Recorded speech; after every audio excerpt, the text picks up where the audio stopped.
Évangile selon Matthieu, chapitre 1. Généalogie de Jésus-Christ, fils de David, fils d'Abraham. Abraham eut pour fils Isaac. Isaac eut Jacob. Jacob eut Juda et ses frères.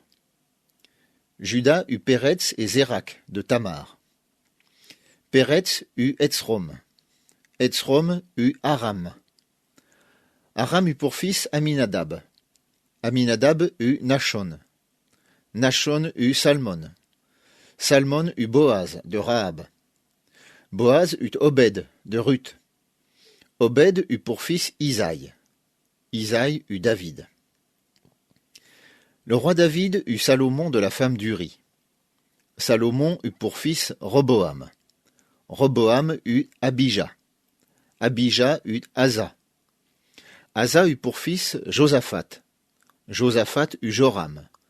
Joram eut Osias. Osias eut pour fils Jotam. Jotam eut Akaz. Akaz eut Ézéchias. Ézéchias eut pour fils Manassé. Manassé eut Amon. Amon eut Josias.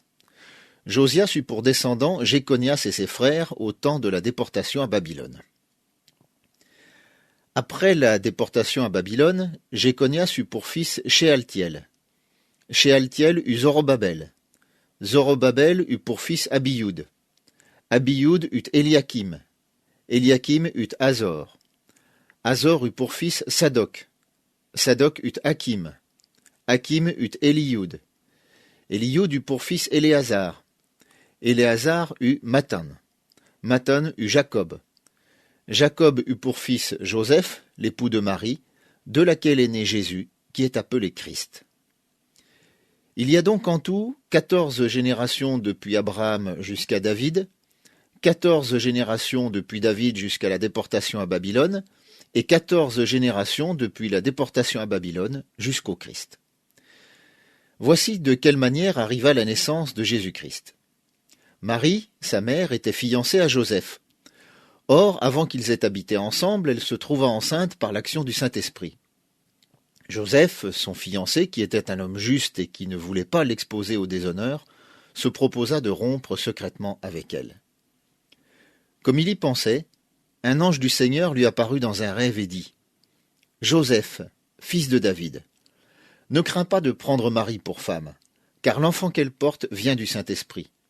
Elle mettra au monde un fils, et tu lui donneras le nom de Jésus, car c'est lui qui sauvera son peuple de ses péchés. » Tout cela arriva afin que s'accomplisse ce que le Seigneur avait annoncé par le prophète. « Voici, la Vierge sera enceinte, elle mettra au monde un fils, et on lui donnera le nom d'Emmanuel, ce qui signifie Dieu avec nous. » À son réveil, Joseph fit ce que l'ange du Seigneur lui avait ordonné, et il prit sa femme chez lui. Mais il n'eut pas de relation conjugale avec elle, jusqu'à ce qu'elle ait mis au monde un fils premier-né, auquel il donna le nom de Jésus.